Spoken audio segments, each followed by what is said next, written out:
Saya mulai. Selamat sore, Assalamualaikum warahmatullahi wabarakatuh. Salam sejahtera untuk kita semua.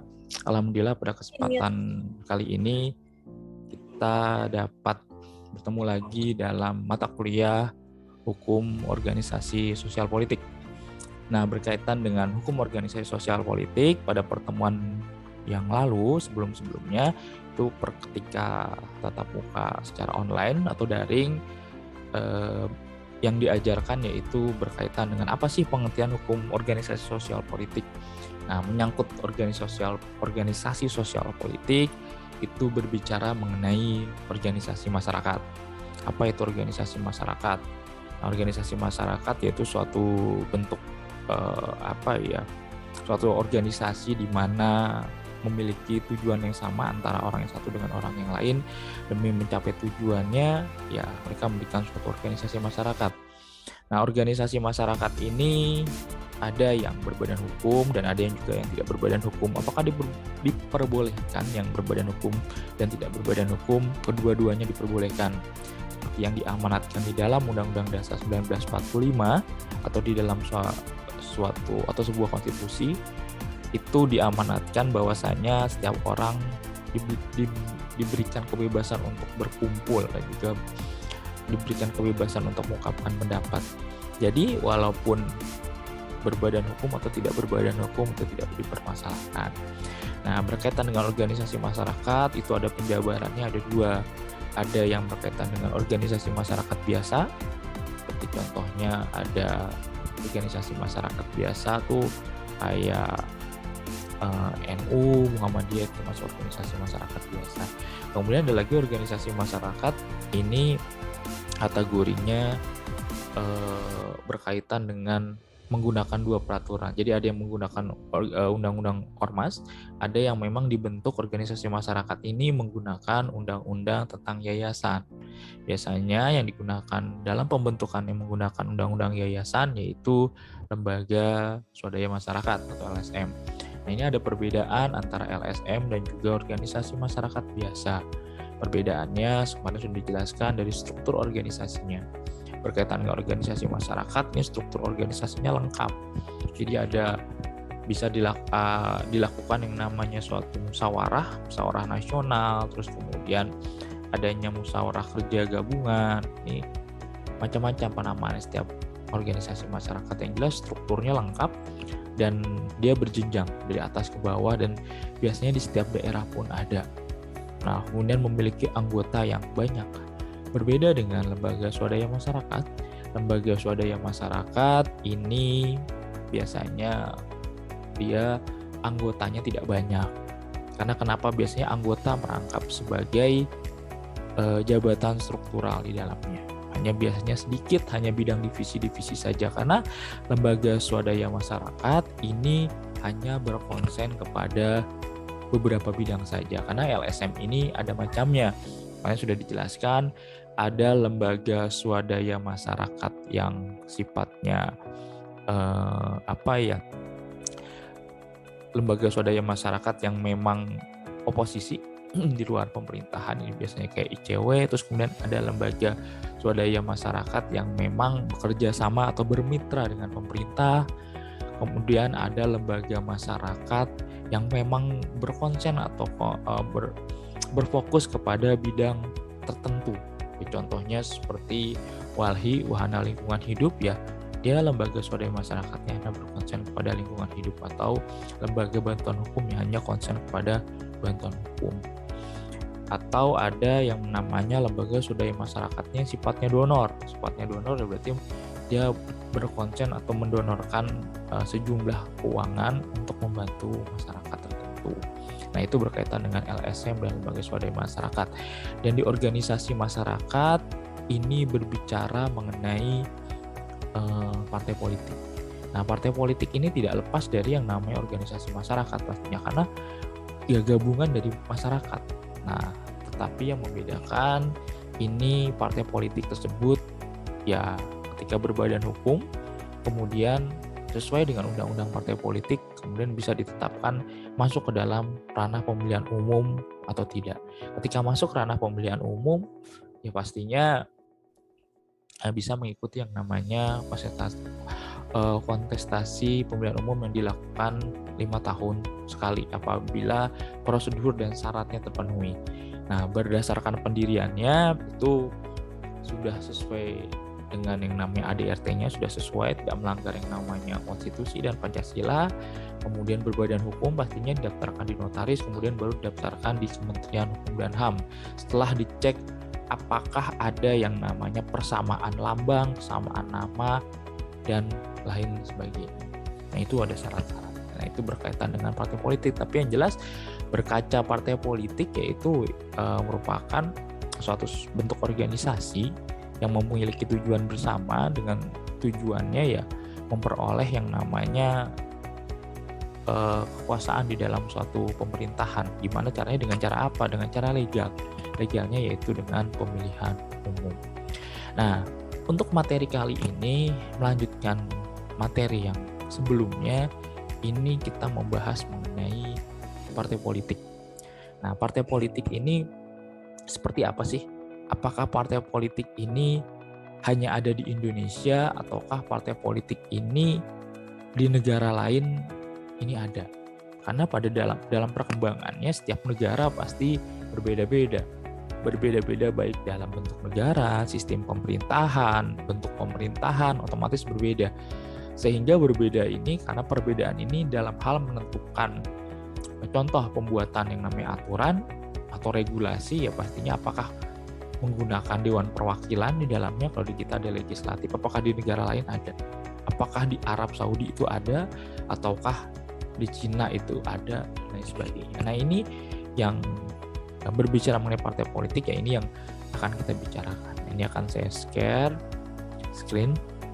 Ini berkaitan dengan materi kali ini mengenai jenis partai politik dan sejarah dari partai politik. Nah, ini berkaitan dengan jenis partai politik, sejarah dan asas dari partai politik. Nah, ini yang pertama, apa sih partai politik? Nah, ini tadi sudah dijelaskan sedikit. Yang jelas partai politik adalah setiap organisasi yang dibentuk oleh warga negara secara sukarela atas dasar persamaan kehendak untuk memperjuangkan baik untuk kepentingan anggotanya, baik itu bangsa dan negaranya melalui pemilihan umum. Nah, secara umum partai politik dikatakan sebagai suatu kelompok yang terorganisir yang beranggotakan atau anggotanya mempunyai orientasi, nilai, dan cita-cita yang sama. Nah, kelompok ini bertujuan untuk memperoleh kekuasaan politik dan merebut kedudukan politik dengan cara konstitusional. Nah, jadi partai politik ini memang dibentuk dengan atau atas dasar tujuan bersama. Tujuan bersama ini bagaimana maksudnya? Tujuannya ya bagaimana caranya memenangkan pemilihan umum. Karena ketika memenangkan pemilihan umum, otomatis partai politik atau yang namanya kader daripada partai politik tersebut akan duduk di dalam pemerintahan. Baik pemerintahannya bisa di tingkat pusat maupun ada di tingkat daerah. Kalau sekarang berkaitan dengan berada di tingkat pusat, itu ada yang namanya batas minimum berapa persen jumlah yang namanya suara dari partai politik ini di dalam pemilihan umum. Kalau nggak salah ini aturannya berbeda-beda. Kalau yang jelas harus lebih dari yang jelas ya ini ada yang namanya parliamentary threshold. Itu berarti partai politik tersebut harus menduduki, kalau nggak salah ini harus lebih daripada 3% baru dia masuk ke dalam partai tingkat pusat. Tapi kalau di bawah itu cuman ada yang 0, itu dia tidak masuk atau tidak mendapatkan kursi di dalam pemerintahan atau di dalam parlemen. Nah, otomatis bagaimana caranya ketika suatu partai politik ini mengambil simpati dari warga masyarakat atau penduduk. Ketika mengambil simpati sehingga dalam hal ini masyarakat banyak yang memilih, ya otomatis pasti yang duduk di kursi pemerintahan, baik itu di legislatif maupun jajaran eksekutif, pasti banyak. Tapi di sini kata kuncinya yaitu memperjuangkan kepentingan anggota maupun bangsa negara melalui pemilihan umum. Maksudnya apa kepentingan anggota? Otomatis kepentingan anggotanya. Ketika partai politik tersebut menang, ya anggotanya dia bisa ikut di dalam bisa ikut masuk di dalam yang namanya parlemen ataupun masuk dalam ketatanegaraan, dalam organisasi negara. Kalau untuk bangsa dan negara bagaimana? Berarti semakin banyak partai politik itu menyumbangkan kursi di dalam legislatif, kita ambil contohnya, otomatis suara yang akan dikeluarkan di dalam parlemen otomatis akan tinggi. Bayangkan contoh gini, di dalam parlemen dalam hal mengambil sebuah keputusan ini di voting.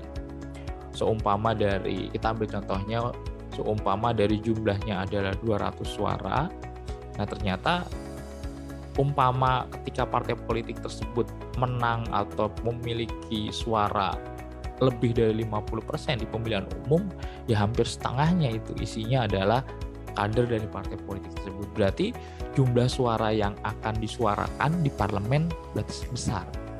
Berbanding terbalik ketika partai politiknya hanya memenangkan 3%. Otomatis yang ada di bangku parlemen ya tidak hanya akan banyak, hanya mungkin ada beberapa saja. Nah, suara yang akan diutarakan pastinya akan berbeda ketika yang satu ini suaranya 50%, berarti orangnya ada banyak di sana, dan orangnya yang sebaliknya, kalau yang suaranya sedikit hanya sedikit. Nah, pastinya akan kalah jika kalah dari yang namanya suara terbanyak. Nah, otomatis ya bagaimana caranya yang memperoleh kekuasaan politik ini? Kekuasaan politik ya dengan cara memenangkan pemilihan umum. Semakin pemilihan umum memperoleh suara banyak, ya berarti kekuasaan politik ya yang ada di tangannya atau di tangan partai politik tersebut ya akan besar. Kita ambil contohnya ketika sekarang pemilihan presiden saja. Ketika pemilihan presiden pun ya ini ada presiden threshold. Ada jumlah suara yang memang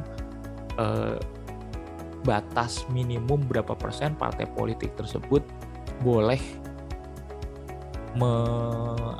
boleh mengusulkan calon daripada partai politik tersebut. Kalau mau kurang ya dia berarti harus berkoalisi dengan partai-partai yang lain. Tapi kalau jumlah suaranya sudah besar, partai politik tersebut tidak berkoalisi pun tidak masalah. Seperti contohnya yang masuk dalam koalisi yang lebih dari 30%. Pada saat itu ada partai Gerindra, kemudian ada partai PDI Perjuangan, ya partai tersebut bisa mengusulkan yang namanya nama bakal calon presiden. Ya kalau kurang dari jumlah suaranya, ya otomatis harus berkoalisi dengan partai yang lainnya. Nah, makanya ya ini untuk merebut kedudukan politik dengan cara memperoleh kekuasaan atau memperoleh suara yang terbanyak dari masyarakat, tapi dengan catatan dengan cara konstitusional, berarti tidak melanggar yang namanya ketentuan pemilihan umum. Dengan cara apa melanggar? Ya jual beli suara dan lain sebagainya. Nah, berkaitan dengan sistem kepartaian di negara ini, di dunia ini sistem kepartaiannya ada yang tunggal atau negara itu hanya memiliki satu partai politik. Nah, negara yang memiliki satu partai politik atau uni di sini saya ambil contohnya negara Republik Rakyat Cina. Republik Rakyat Cina di sini hanya memiliki satu partai. Nah, ini satu partai. Ada lagi yang hanya memiliki dua partai. Ini biasanya kalau dua partai ini sebenarnya di negara-negara bagiannya memiliki partai. Tetapi ketika untuk pemilihan presiden, dia hanya terdiri dua partai saja atau bipartai sistem. Ini contohnya Amerika, Inggris, dia hanya memiliki dua partai. Ada partai Demokrat dan juga partai Republik. Ini di Amerika. Walaupun di negara-negara bagiannya banyak partai di dalamnya. Nah, terus kemudian ada lagi banyak partai atau multipartai sistem. Nah, multipartai sistem ini contohnya Indonesia. Indonesia kenapa banyak partai? Karena Indonesia di sini mengedepankan yang namanya suatu demokrasi. Demokrasi di sini ya berarti demokrasi yang baik, ya lebih bagus, ya lebih daripada 2 partai. Ketika lebih dari 2 partai, ya makanya masyarakat bebas untuk memilih partai mana yang sekiranya memang nantinya akan dipilih. Nah, Indonesia ini dalam perkembangan sejarahnya dulu itu, ya dari dulu ya memang banyak partainya. Banyak partai sampai kemudian hanya 3 partai, tapi kategori 3 ini termasuk banyak partai karena lebih dari 2 partai. Ini dalam perkembangan sejarahnya ada Golkar, Orde Baru itu Golkar, PDI, dan satu lagi P3. Tapi kemudian selepas pasca reformasi, kemudian lebih dari 30 bahkan lebih dari 40 partai masuk di dalam kontes pemilihan umum. Nah, tapi sekarang persyaratannya di dalam Komisi Pemilihan Umum bukan dibatasi ya, ada prasyarat bahwa partai politik tersebut bisa masuk ke dalam pemilihan umum. Kenapa ada prasyaratnya? Karena kalau tidak dibatasi semuanya bisa masuk, ya nanti kalau dalam hal pemilihan presiden, kalau umpama minimal adalah 20% atau 30% harus suara yang mengusulkan, otomatis ya akan kebagi-bagi karena banyak partai. Nah, ini dari sistem kepartaian. Bahkan kalau berbicara sistem kepartaian, ada negara yang tidak memiliki partai politik. Kita ambil contohnya yaitu Arab Saudi, dia tidak memiliki yang namanya partai politik. Jadi bukan hanya negara yang memiliki partai saja, tetapi ada negara juga yang memang tidak memiliki partai politik atau tidak memiliki sistem kepartaian. Kemudian partai politik ini dapat dilihat dari segi fungsinya. Nah, partai politik ini bisa dilihat dari segi fungsi dan komposisi keanggotaannya. Ini yang pertama yaitu partai massa. Nah, partai massa itu yaitu partai yang mengutamakan kekuasaan berdasarkan keunggulan jumlah partai. Nah, ini kalau berkaitan dengan teori partai politik, ini dilihat dari segi fungsi serta komposisi keanggotaannya, mungkin partai massa ini bisa dilihat kalau dulu ya.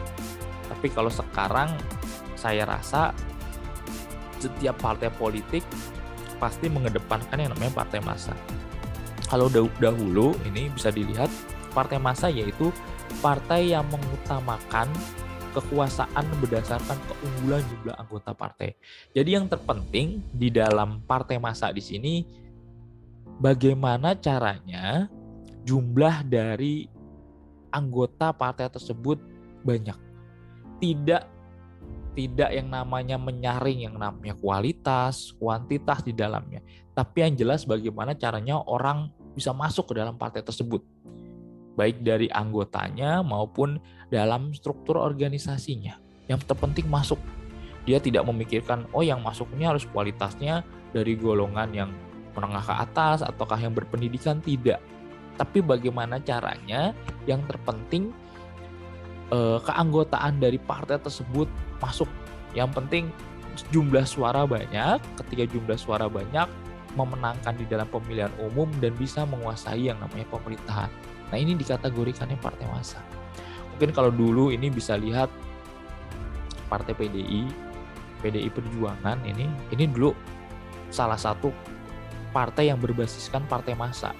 Karena yang terpenting masuk rakyat golongan yang apa masuk semuanya. Yang terpenting bagaimana caranya mengkondisikan penduduk ini masuk ke dalam partai tersebut. Jadi lebih mengutamakan yang namanya jumlah anggota dibandingkan dengan kualitas dan juga kuantitas daripada anggota di dalam partai tersebut. Tapi kalau sekarang ya tidak bisa. Kalau sekarang semua partai mengutamakan yang namanya massa, selain memang mengutamakan kualitas dan juga kuantitas. Tapi sekarang semua massa. Tapi kalau dulu ini masih bisa diberlakukan. Kemudian ada lagi partai kader. Selain partai massa ada lagi partai kader. Apa ini partai kader? Partai kader di sini yaitu partai yang mengutamakan ini keketatan daripada organisasi dan disiplin kerja para anggota partai.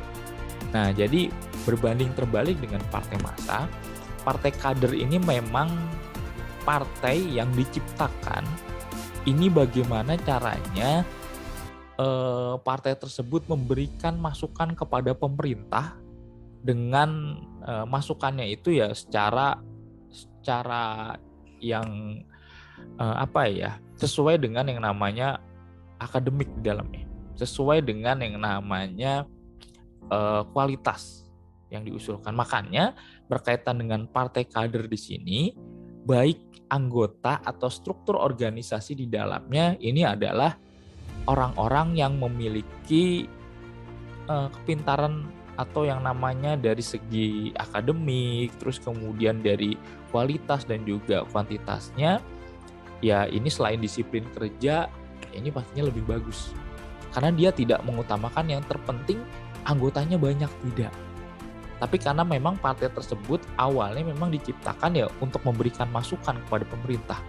Karena menganggap di pemerintahan itu ya kebanyakan semua partai itu ya berbasiskan massa sehingga menguasai pemerintahan, tetapi tidak ada yang namanya ide-ide atau kurang yang namanya ide atau kurang namanya masukan-masukan dari warga masyarakat kah ataupun dari kader partai yang lainnya kepada pemerintah.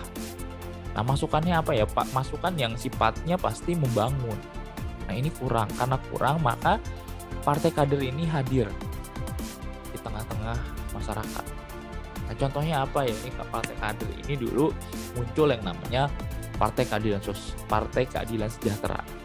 Nah, Partai Keadilan Sejahtera ini atau ada lagi PAN dulu, awalnya isinya ya dia tidak mementingkan jumlah anggota, tapi bagaimana caranya orang-orang yang direkrut ke dalam partai tersebut adalah orang-orang yang memiliki kualitas dan kuantitas terbaik dari segi bidang ilmu masing-masing. Contohnya ada yang memang yang berbasisnya memang selain pintar di agama, ada ilmu politik atau ilmu hukumnya. Ini berbasiskan hal-hal seperti itu. Nah, juga mengutamakan disiplin kerja para anggota partai. Makanya dari partai kader ini ya kedisiplinannya sangat ketat sekali. Karena umpama nih, ketika memang dia masuk ke dalam suatu pemerintahan, contohnya di parlemen atau di legislatif, ketika waktunya reses, nah reses ini berarti dia kembali ke daerah asal benar-benar anggota dari atau kader dari partai politik tersebut datang ke daerah asal, dia memberikan yang namanya apa sih yang dibutuhkan di masyarakat. Masyarakat ini membutuhkan apa? Aspirasinya kemudian ditampung. Karena tujuan dari partai politik apa ya? Menampung aspirasi masyarakat salah satu. Nah, ketika adanya reses, ya ini datang ke masyarakat menyelesaikan persoalan-persoalan yang terjadi di dalam masyarakat. Bukan kepada anggotanya juga, anggotanya iya, tapi lebih mementingkan kepada masyarakat untuk memecahkan persoalan yang kemudian ketika tidak bisa diselesaikan, ya dia bisa menyelesaikannya ketika dibawa ke dalam parlemen. Nah, dengan cara apa? Dengan cara nantinya membuat suatu peraturan regulasi atau peraturan kebijakan yang dikeluarkan oleh kepala daerah maupun pemerintah pusat yang jika berada di dalam parlemen yang ada di pusat. Nah, itu seperti itu ya. Tapi yang jelas isi daripada partai kader di sini adalah orang-orang yang memang berkompeten atau berkompetensi atau memiliki yang namanya kompetensi, memiliki yang namanya kepintaran, cendekiawan dibandingkan dengan orang lain. Tapi sekarang untuk partai kader ini ya masih ada, tapi partai kader ini bukan hanya mementingkan kader saja, tetapi juga mementingkan massa. Karena kenapa? Ya sekarang kalau berbicara contoh, kita ambil contohnya Partai Amanat Nasional, Partai Keadilan Sejahtera, ya ini sekarang ya selain memang masih mementingkan kader, juga bagaimana caranya mengambil simpati dari masyarakat. Dengan cara apa? Banyak yang artis-artis sehingga masuk di dalam partai tersebut. Nah, tujuannya apa? Mengambil simpati dari masyarakat. Nah, itu juga sama, sudah berbasiskan massa. Nah, kalau sekarang hampir sama semuanya. Kemudian ada lagi, jika dilihat dari segi sifat dan orientasi, ada dua jenis. Nah, dari jenisnya yaitu partai lindungan atau protonek partai, dan kedua partai ideologi atau partai asas. Apa ini Partai Lindungan? Tadi kalau dilihat tadi dari fungsinya, Partai Massa dan Kader, kalau ini dilihat dari sifat dan orientasinya.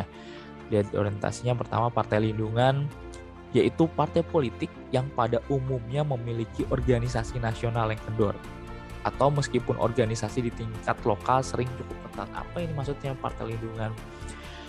Nah, kalau berbicara Partai Lindungan, ini kita ambil contohnya partai yang ada di negara Amerika. Nah, di negara Amerika Serikat ini ada yang namanya baik Partai Demokrat ataupun Partai Republik. Ini keduanya masuk ke dalam jenis Partai Lindungan atau Patriotic Partai.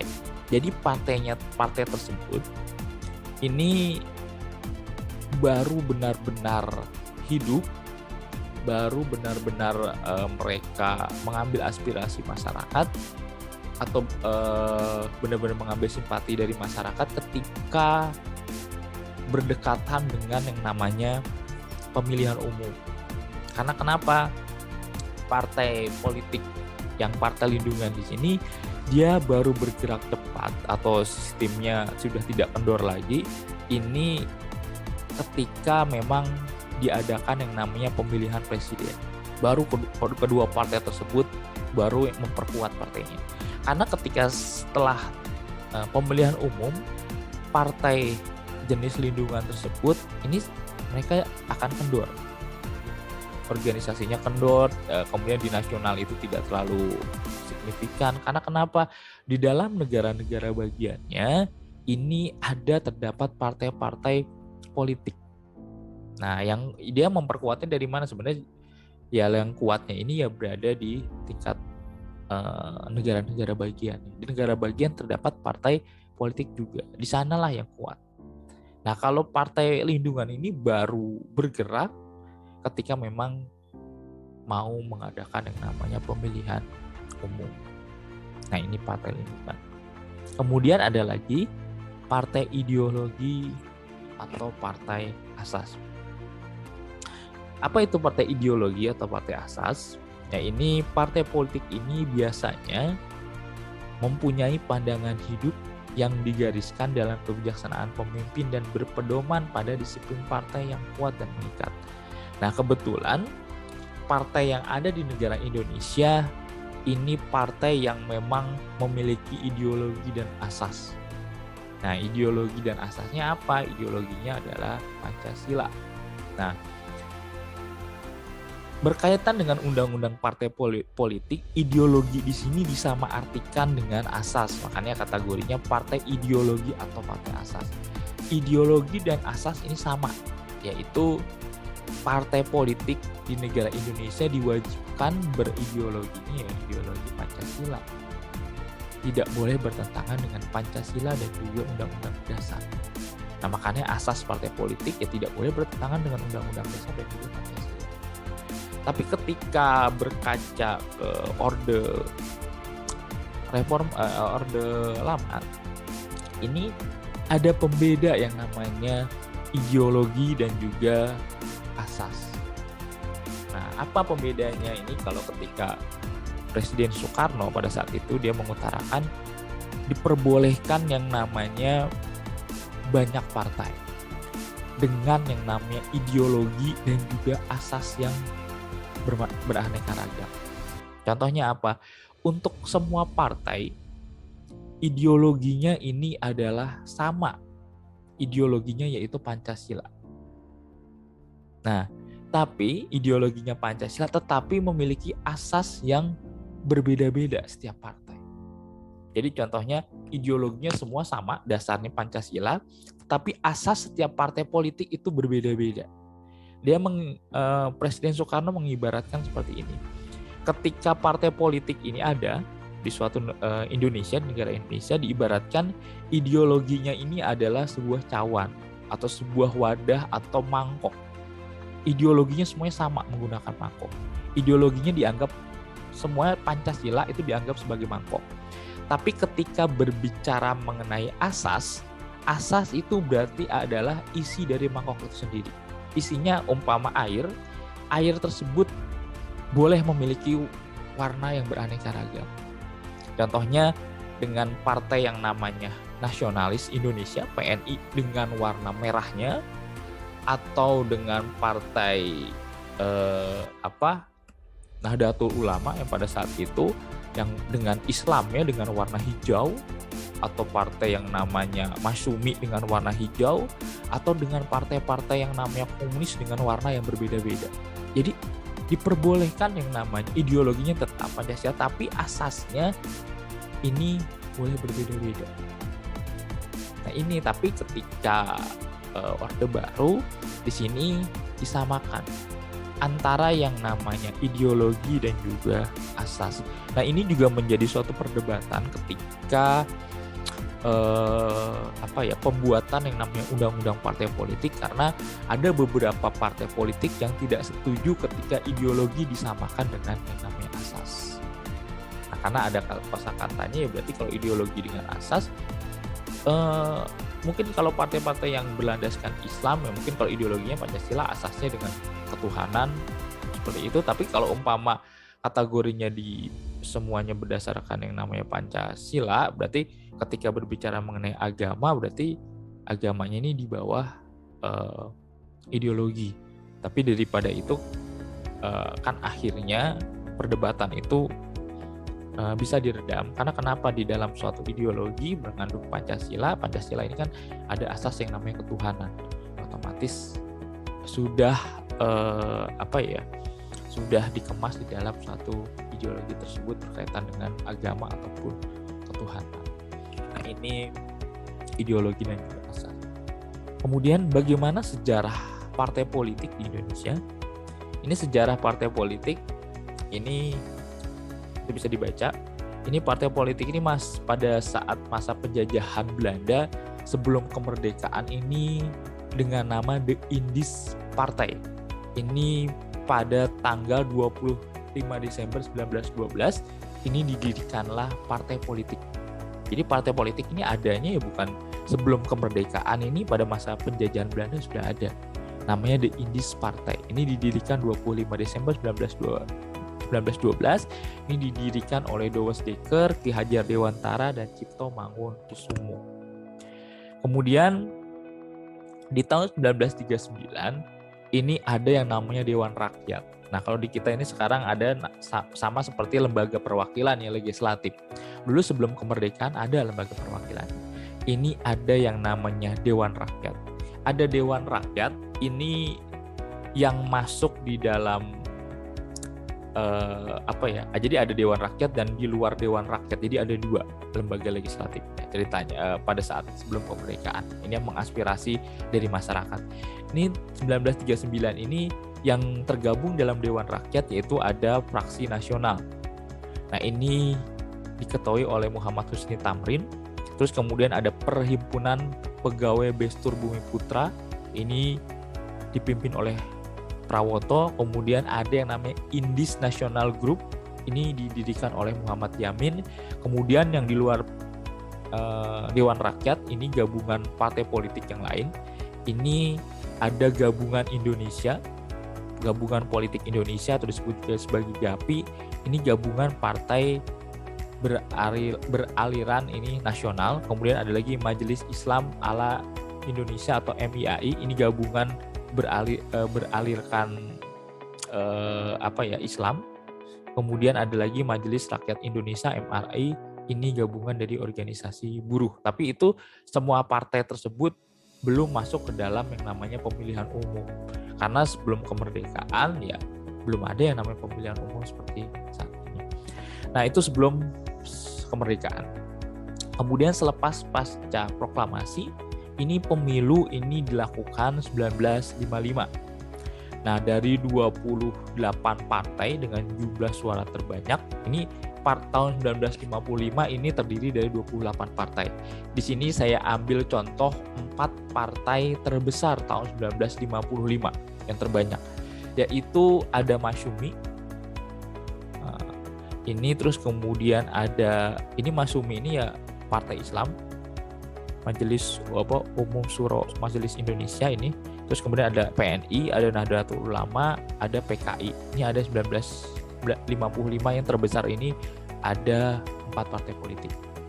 Kemudian 59 ini Presiden Soekarno menggabungkan yang namanya partai politik di sini menjadi yang namanya Nasakom, yaitu Nasional, Agama, serta Komunis. Nah, ini Nahdlatul Ulama ini gabungan dari Masyumi juga, karena Masyumi ini dibubarkan pada saat itu. Kemudian hanya terdiri dari PNI, NU, PKI. Jadi dari yang namanya nasional ini PNI, kemudian agamanya Nahdlatul Ulama, dan komunisnya adalah PKI. Ini 1959 ini berakhir pada saat gerakan 30 September 1965. Nah ini. Kemudian pada saat pemilu 1971 ini muncul yang namanya partai baru, yaitu Golkar atau Golongan Karya, kemudian Nahdlatul Ulama, kemudian Parmusi atau Persatuan Muslimin Indonesia, dan PNI. Ini 1971. Nah, kemudian 1973 terjadilah yang namanya fusi partai atau penggabungan yang namanya partai. Partai yang tadinya ada 4 kemudian digabungkan, yaitu ada beberapa partai yang memang dalam pemilihan umum 1973, contohnya Partai Persatuan Pembangunan ini menggabungkan antara yang berlandaskan yang namanya Islam. Contohnya Nahdlatul Ulama, Partai Serikat Islam Indonesia, Parmusi, Persatuan Tabiah Ulumiyah ini masuk ke dalam Partai Persatuan Pembangunan. Terus kemudian Partai Demokrasi Indonesia ini gabungan dari PNI, Partai Kristen Indonesia, Partai Katolik, Murba, IPKI. Nah ini masuk dalam Partai Demokrasi Indonesia. Kemudian muncul yang terakhir ini Golkar, ini berkaitan dengan partai pemerintah Golongan Karya. Nah, ketiga partai tersebut ini ada sejak 1973 sampai dengan 1998. Jadi hanya ada 3 partai politik tersebut yang ikut di dalam kontestasi pemilihan umum yang dilakukan 5 tahun sekali. Nah, kemudian selepas reformasi, selepas 1998, itu kemudian partai politik menjadi lebih dari 40 partai masuk ke dalam pemilihan umum. Nah, tapi sampai saat ini kemudian ada pembatasan-pembatasan, ada syarat-syarat apa yang persyaratan partai politik boleh mengikuti pemilihan umum. Ada beberapa persyaratan yang memang dikeluarkan oleh Komisi Pemilihan Umum. Nah, itu. Kemudian ada jenis-jenis partai politik. Nah, jenis-jenisnya yaitu ada partai nasionalis, ya tadi partai nasionalis PNI. Contohnya ini partai yang berlandaskan nilai-nilai nasional, kemudian agama, kemudian ada lagi partai ideologi ya semuanya harus berdasarkan Pancasila, kemudian ada partai sekuler, dan ada lagi partai konstituen. Nah, ini berbagai macam partai. Terus kemudian apa sih yang menjadi asas dari partai politik? Nah, asas partai politik di sini ya pasti tidak boleh bertentangan dengan Pancasila dan tidak boleh bertentangan dengan HAM serta Undang-Undang Dasar 1945. Nah, kalau tidak boleh bertentangan Pancasila ya karena nilai-nilai Pancasila, ketuhanan, sampai yang namanya keadilan tidak boleh dilanggar. Berkaitan dengan nilai apa? Contohnya keadilan.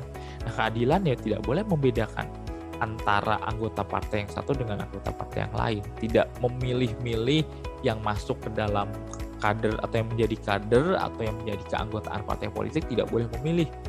Ini partainya harus laki-laki semua, tidak boleh. Kan di dalamnya ini berkaitan dengan keadilan, otomatis bahkan sudah diterapkan ini jumlah partai di sini bukan hanya pria saja, tapi ada 2/3-nya adalah dari wanita. Nah, ini harus ada. Ini yang jelas tidak boleh bertentangan dengan Pancasila, kemudian tidak boleh bertentangan dengan HAM dan juga Undang-Undang Dasar 1945. Di dalam tidak boleh bertentangan dengan HAM ya ini tidak boleh melanggar yang namanya prinsip negara hukum. Nah, prinsip negara hukum itu bisa dibaca, yaitu berkaitan dengan yang namanya supremasi hukum. Supremasi hukum ini berarti hukum ini merupakan yang paling tertinggi. Nah, terus kemudian persamaan dalam hukum tidak membeda-bedakan antara golongan A dengan golongan B, ini sama di mata hukum. Terus asas legalitas, setiap perbuatan harus ada yang namanya regulasi atau hukuman yang jelas. Kemudian ada pembatasan kekuasaan, berarti dibatasi kekuasaannya. Pembatasannya itu ada eksekutif, yudikatif, dan legislatif. Kemudian eksekutif bersifat independen, berarti eksekutif yang bersifat independen berarti ada organ-organ yang pemerintah yang sifatnya independen. Contohnya apa? Seperti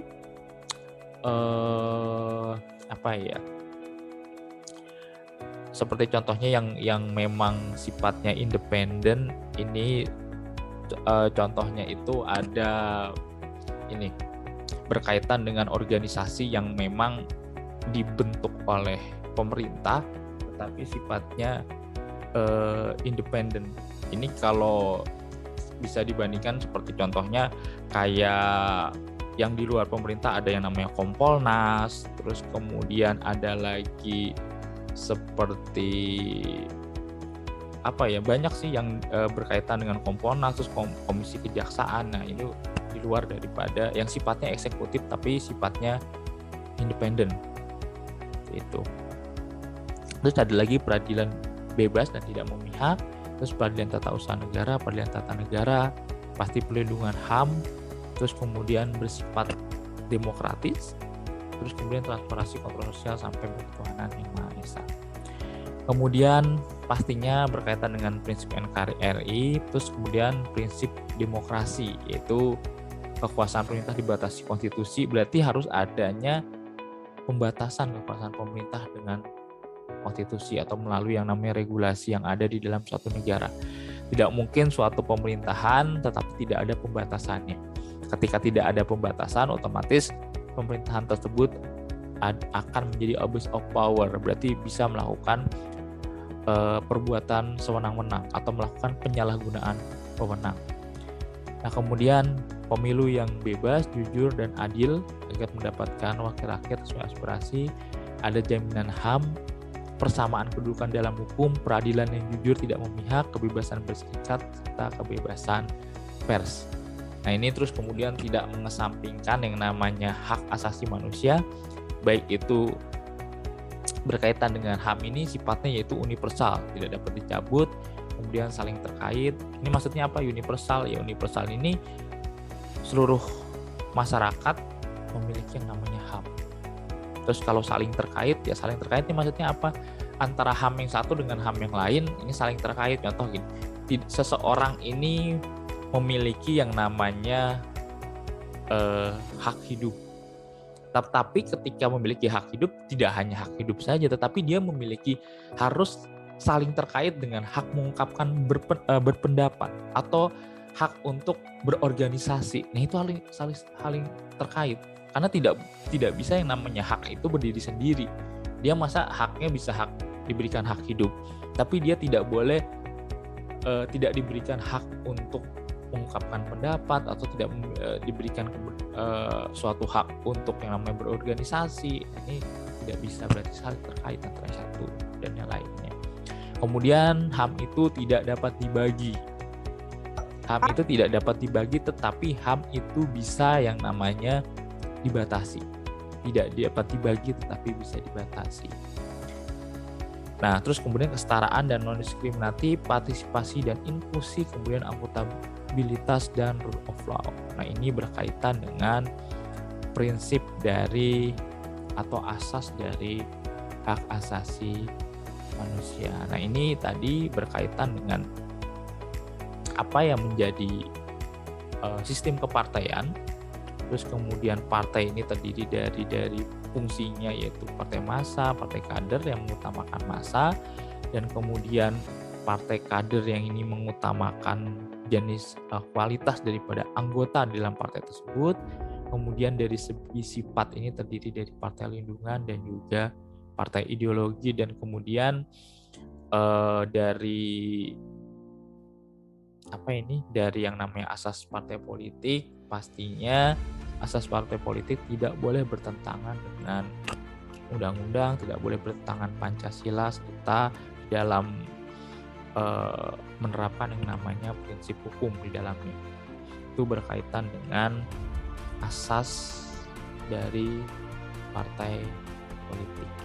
Mungkin itu yang bisa saya jelaskan ini mengenai partai politik, hukum organisasi sosial politik atau orsospol. Ini berkaitan dengan temanya sistem kepartaian, kemudian jenis-jenis partai dan juga asas dari partai politik.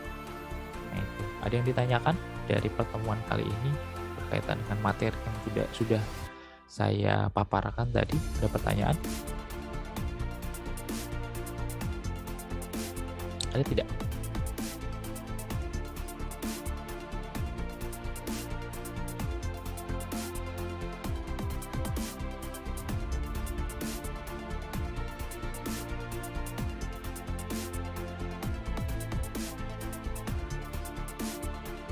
Dari siapa ini? Dari Sarah atau Fatin, Nahla?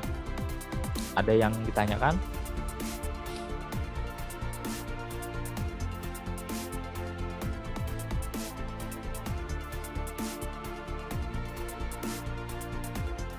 Kenapa ini pada diem aja? Atau di sini ada siapa ini? Banyak ini, ada Zara. Ada yang ditanyakan tidak?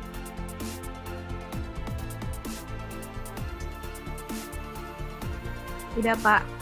Tidak, Pak. Ini yang lain pada kemana ini? Cuman ada 23 ini.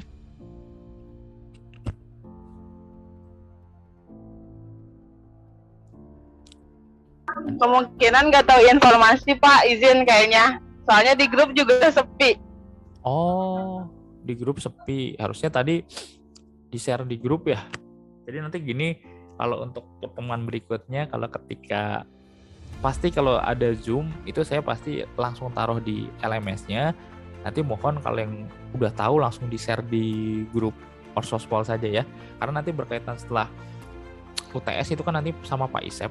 Pak Isep pun sama, nanti cuman ngajarnya cuman dijadikan satu seperti ini. Jadi nanti bisa saling share biar ketika Zoom nanti bisa hadir. Tapi nanti berkaitan dengan ini udah saya rekam, udah saya recording. Nanti biar bagi yang tidak bisa ikut nanti bisa lihat rekaman berkaitan dengan materi yang saat ini saya paparkan. Nanti saya minta nanti pertemuan berikutnya nanti kalau seumpama ada di link LMS, mohon untuk di-share ke grup biar yang lain nanti dapat infonya ya. Tidak ada lagi? Nggak ada pertanyaan? Kalau nggak ada saya tutup nih. Nggak ada, Pak. Nggak ada. Kalau tidak ada mungkin saya rasa cukup. Terima kasih kepada teman-teman. Jangan lupa untuk mengisi link absensinya. Untuk yang kelas sekarang ini bisa diisi, tapi kalau yang untuk yang besok ya, itu yang kelas B kalau nggak salah, kelas B itu link absensinya besok diisi. Kalau tidak ada pertanyaan, terima kasih pada teman-teman yang masih bisa mengikuti mata kuliah Hukum Organisasi Sosial Politik. Mungkin mudah-mudahan apa yang saya berikan bisa bermanfaat, dan apabila dalam penyajian pemaparan ada salah-salah kata, saya mohon maaf. Sehat selalu buat kawan-kawan semua. Terima kasih. Saya tutup. Wabillahi taufiq wal hidayah. Wassalamualaikum warahmatullahi wabarakatuh. Selamat sore. Waalaikumsalam warahmatullahi wabarakatuh. Terima kasih, Pak. Ya. Terima kasih banyak, Pak. Pamit ya. Terima kasih, Pak.